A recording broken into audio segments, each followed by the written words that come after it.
Alright, game 1 of Feln Aggro, we're on the draw.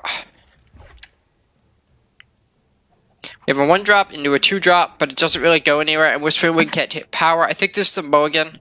It's just not an aggressive hand. And the hand needs power. Okay, this hand is not great. No 1-drop is a big deal. Only 2 power can be really bad. But I think it's an okay hand, presuming we find some power. There's a Shadow Sigil, so now I need to decide what to get with Diplo. And I think the correct thing to do here is to just lead on the Shadow Source. And then next turn decide. Just in case I draw, for example, a Primal Source, that it makes my decision for me. Now, because we drew Seat, this card literally doesn't do anything anymore. It's just a power, so I'm just going to play Seat. Now, I need to decide what 2-drop to play, and it gets found. This card is... Neither of these cards are great. I think I'd rather lead on Ripknife Assassin so it doesn't die to Vera's favor. Send a message. Now, this looks like an Annihilate. It is. That's fine. But I didn't want my unit to just die to Vera's favor there, so I think this play was right. Now, the question is, what do we play here? Would I trade this card for Wisdom right now? No. So I think I want to lead out a Midnight Gale. If he lost a Hailstorm just this, it's fine. But what will likely happen next turn is I hit him with Gale and then play Pioneer if he doesn't kill my Gale.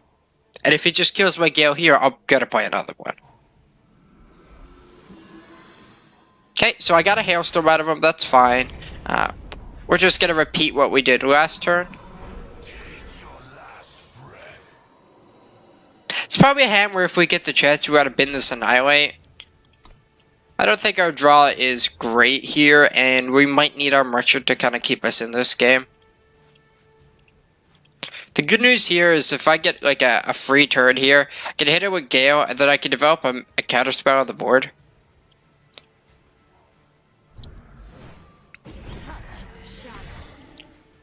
Do note my opponent's sequencing here is wrong. So, what my opponent did was he played a power that was in his hand, the Shadow Sigil, then played Vera's favor. Now, this sequence is wrong, because either way, he was playing a Shadow Sigil, but now I know there's a Shadow Sigil in his hand, where really, there should be 5 cards I don't know about. Now, the question is, do I want to attack before or after I play Pioneer? I think I want to play Pioneer first, in case of Lightning Strike.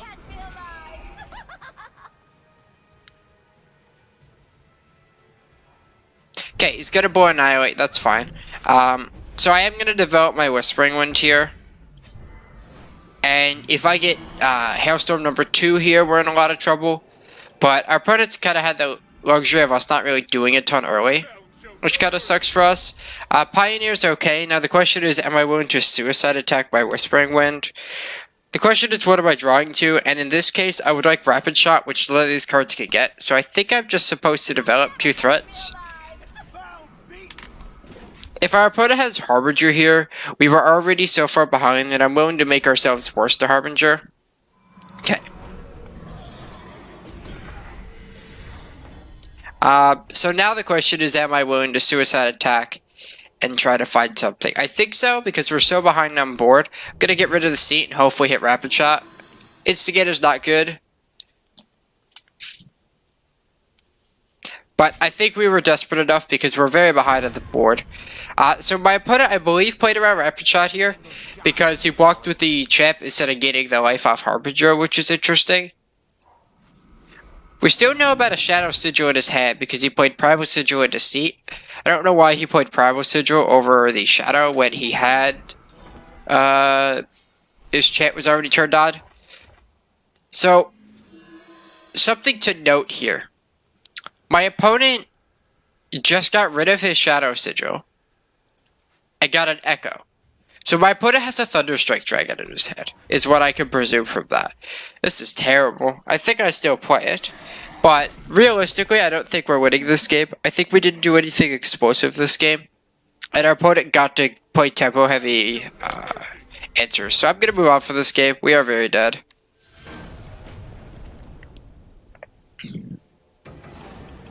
Alright, 0-1. Alright, game number 2.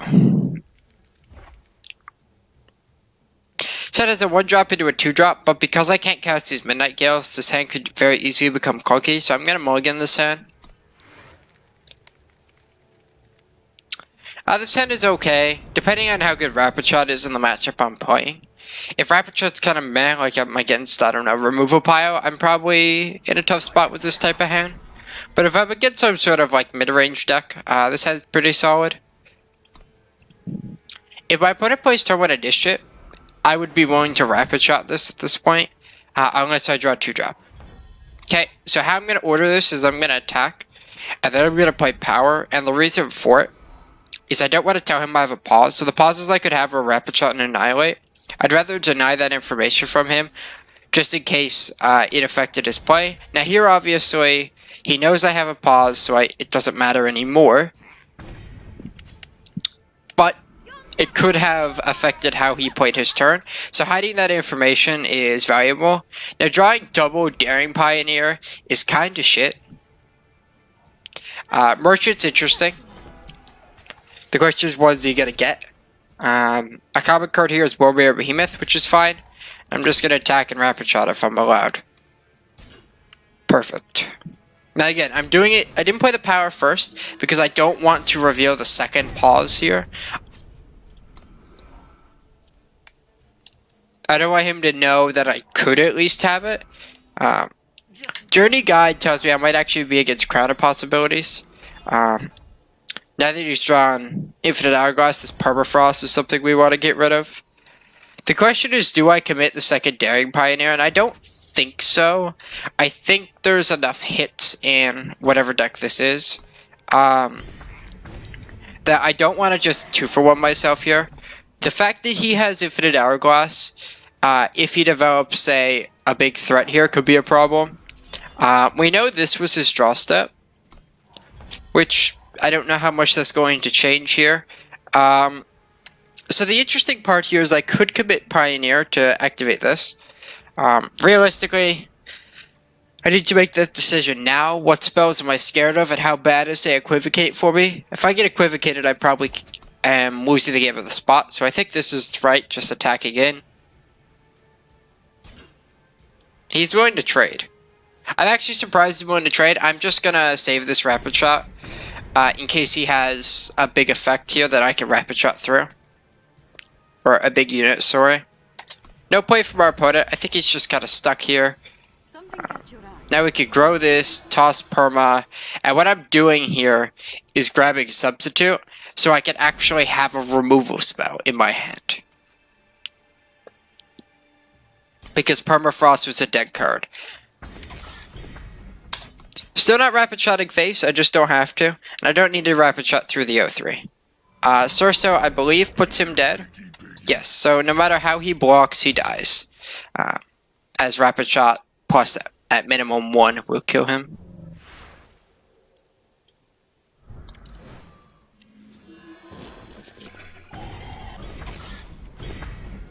Alright, 1-1.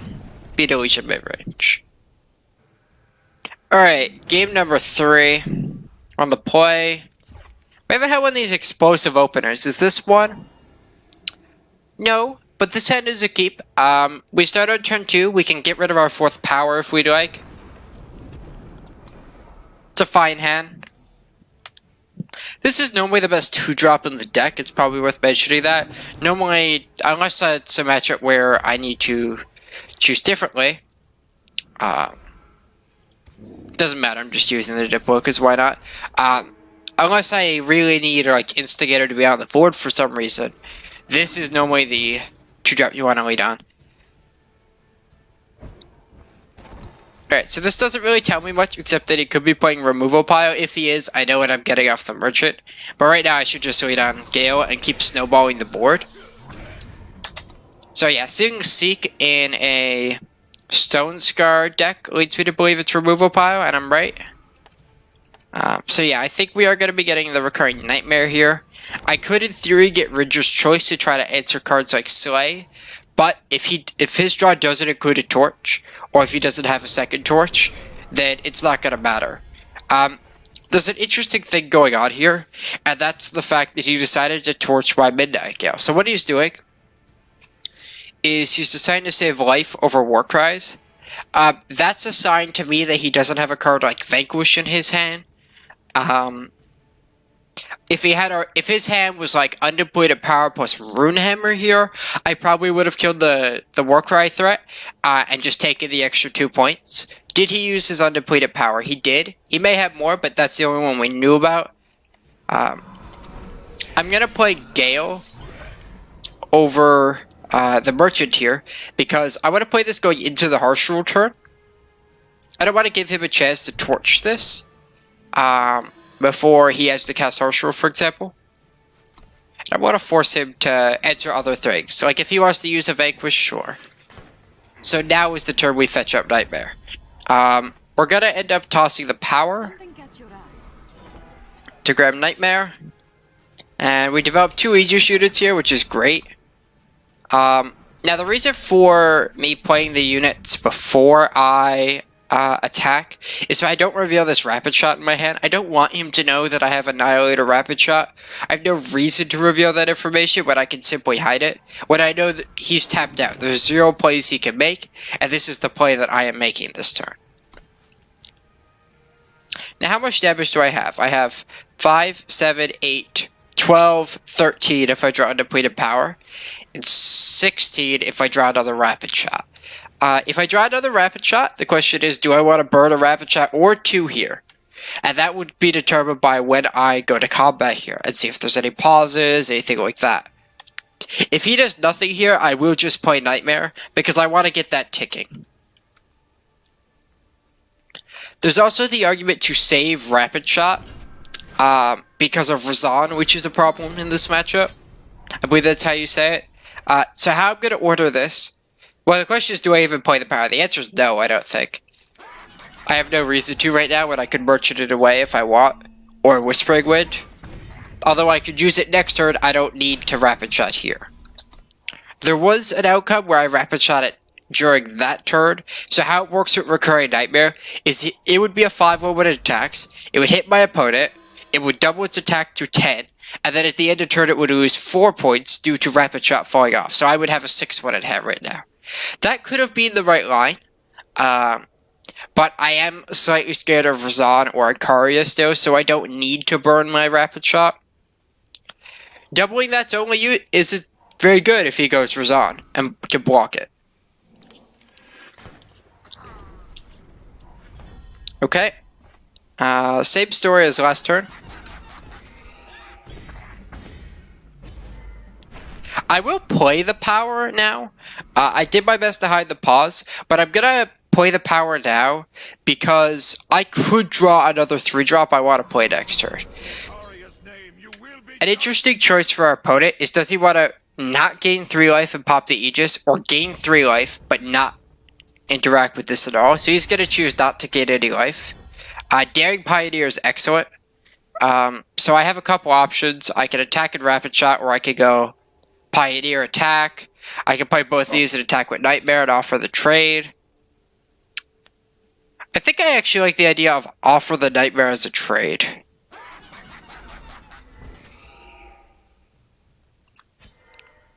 So if I decide to Rapid Shot though, I could do a ton of damage here.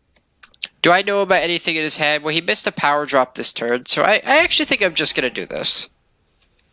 And Rapid Shot, what I presume is going to be Nightmare that he blocks. Now, the one issue with Nightmare here is it doesn't go back to my hand. So this is the opportunity he gets to Harsh Rule it, which sucks.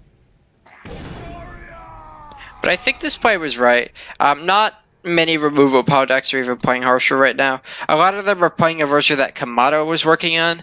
And that version's playing for Tavrod, for Razan, for Ikaria instead of Harsh Rule. So yeah, it is this version, which is phenomenal for us, and it's probably going to win us this game. I'm going to play Pioneer before attacking, just in case he has a torch. The fact that if he had a torch, though, he should have torched it while he could, instead of waiting for my turn. Even if he's not playing around this card, he could play around a card like Unseal.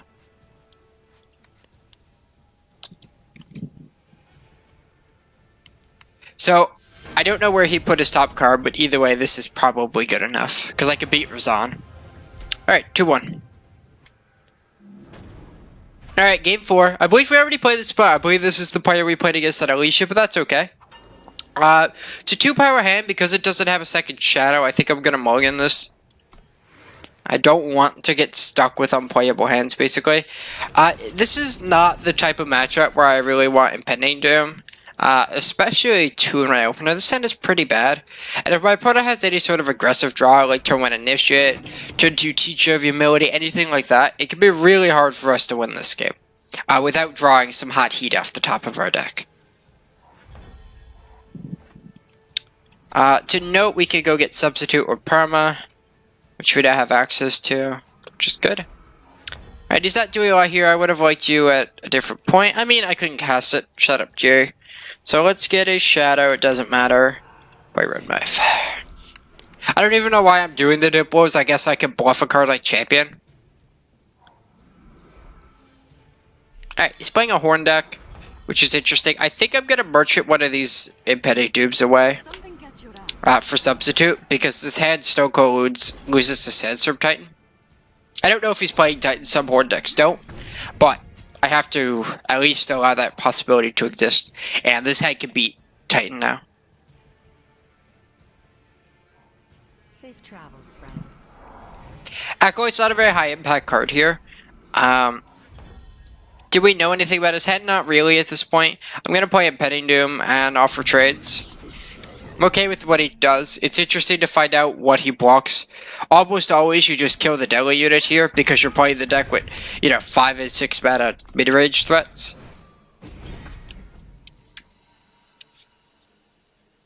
So what likely happens here is if he plays something I need to perma or substitute, we do that.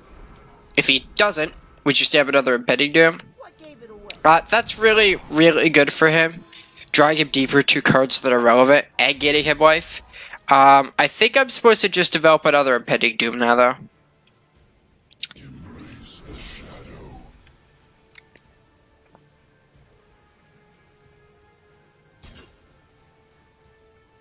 Interesting that he's looking at a chump block here. Obviously, we don't know his hand, but I'm surprised he's doing it now. I think it's safe for our opponent to assume we have some sort of answer off of our merchant, though. Twinning Ritual is weird. Okay. This doesn't seem great for him or me. So I could do 10, 12. Alright, 10 plus 12 is 22. He's at 26. I think the play this turn is to just play all the creatures in my hand and hit him for 10 and not interact with the board yet. The fact that he didn't attack me with False Prince is interesting. That might be a sign that he thinks I have a Permafrost in head. And I mention that because that's good for me if he thinks that. Because it may make him go get Infinite Hourglass if he draws a Merchant. So he can kill one of these. Now he wants to get aggressive at some point. He needs to be attacking at some point, I think. No, he's not. Okay, so I'm going to get in for 7. Now the question is, do I want to substitute anything yet? I could substitute the Surso. I think that's probably fine now at this point. I'm going to play this out first, so just in case this was a Rapid Shot or Annihilate. So I could deal 7 in the air next turn. Sorry, 8. And then there's a world where I can make him block with this 3/3, which will kill him off Instigator, as all of these are lethal to it. He has something he Twinning Ritualed, which we know is a Cardosaur, because this has the +1/+1. So he has a 6/6 Cardo in hand, which he's not playing. That's weird. There's no mute button on my headset. Sorry. So it's interesting he's elected to play something other than Cardo. Oh. Shit.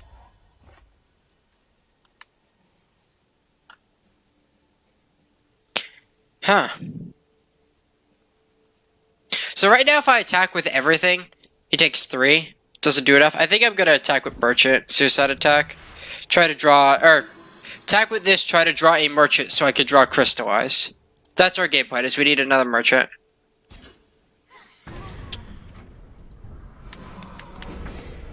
We do have good blocks though, which our opponent needs to keep in mind.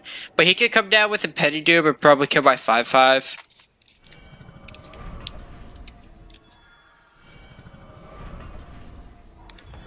Okay, so wait. You got rid of a Carnosaur. Yeah, he had a Carnosaur in his head. And he got rid of it with the merchant. Holy crap. I think that's better than his World Bear here. He had one of these two cards in hand, so. There's a world where I actually save this, and I think I will. The reason for it is I can pitch it to the merchant, because I need the power the next turn. So I'm going to save one card. This relic is hosing us. We haven't seen a lot of this card yet in Constructed. That says from Scarf. Some time decks are playing it in their market. I'm just gonna trade. Some time decks are playing it in the market. And this is the situation what really got us. We need to draw less power now though. We just need to find an answer. And we just aren't. I think our only out though is playing towards the Crystallize. So I can take this or double block. I think I'm supposed to double block.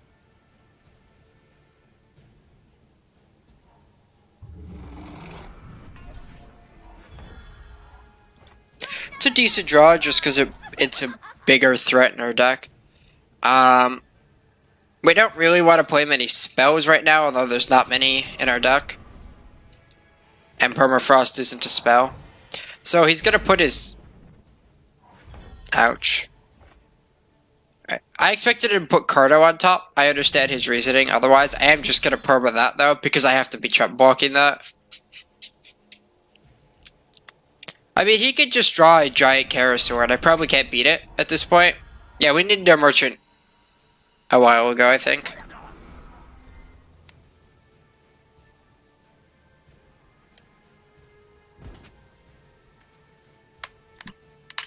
So, I think the only... What's my out? Like, I could block like this.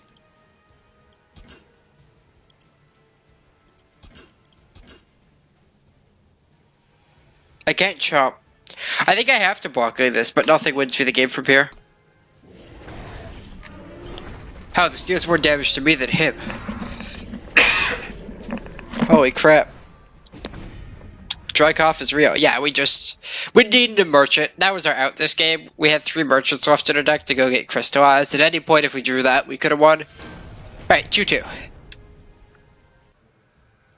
Alright, game number 5. Hopefully, we can have one of these aggressive heads. We haven't had a good opener yet. Like, we haven't had 1 drops. I think this head is also a mulligan. Because this Sewer Ooze is a mulligan. Like, it doesn't do anything with the way this head laid out. The Sports Spirit is that good at this. Nor can we cast Gale. Yeah, I think I'm going to get rid of this. Can't even cast Instigator. We're not going to get an explosive hand, are we? In this video.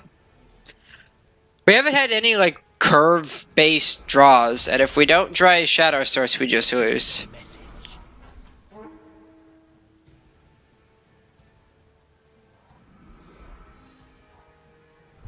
Okay, Annihilate's fine. Alright. I'm gonna merchant one of these away. I just need to figure out what I even want. Yeah, let's get a threat. It's not a good one, but I need something.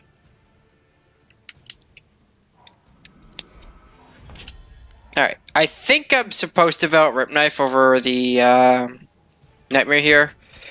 Let's do this first. I don't care if he blocks with the Ion. No Ion, no Banish, no Annihilate. That's really big. This is still a winnable game, and that's a weak turn for our opponent. So now I just get to start the Nightmare train. The fact that he played Time Sigil and then Amber Monument next turn tells me he doesn't, or words are hard. He drew Amber Monument last turn. Most likely. That doesn't do anything. So I could develop 2 threats, or I could kill this and develop 1. I think I like kill this, develop 1. I think we could just stay ahead. We might actually be able to win this game. Our opponent's shot was slow. We had some good interaction, and now we're flying over. So if my opponent doesn't have like a Titan or a Scarf, like if his turn is Carnosaur here, he ends up taking 5 at minimum. Or, yeah. So one nice combo is this, where Recurring Nightmare, if you keep hitting with it, will always grow the Sludge, which is nice. Wasn't a bad turn to pick it up either. It was probably the best turn we had to get it now. And now we have, he's at 4, we have a Nightmare at 4. So he needs an answer to that, plus the board, plus Ripknife Assassin has Deadly, so it can trade with whatever. That's decent. So he can use that killer onto something to gain up some life. So I'm just going to keep Nightmaring, because I can outrace the 3-4. So I will attack with the Ripknife still. I could hold this back to block the 3-4, but I am going to have enough life off this. Like, this is 8, and he can put himself to 6. So right now, this Nightmare is good enough.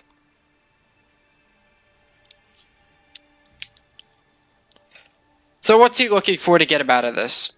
Basically nothing, right? Yeah. Alright, 3-2 with Feln Aggro. It's not bad. This deck went, okay. I don't think we ever got to really do any of the super impressive curves that this deck could have. We never went turn 1 Sludge. But you can see that in these games, the deck is doing something powerful, where you have aggressive units backed up by cheap interaction, and just everything is efficient in this deck. I do actually think this deck is quite good, and I could see myself playing a lot more of this. I could even see myself registering this in a tournament, to be honest with you. But that's all for now, guys. Thank you guys for tuning in. Of course, it was fun to record this. We'll probably be back to streaming regularly tomorrow. Some people know there's some stuff going on in my real life. Most of my Twitch chat knows right now. But thank you guys for tuning in, and I'll see you guys in our next video.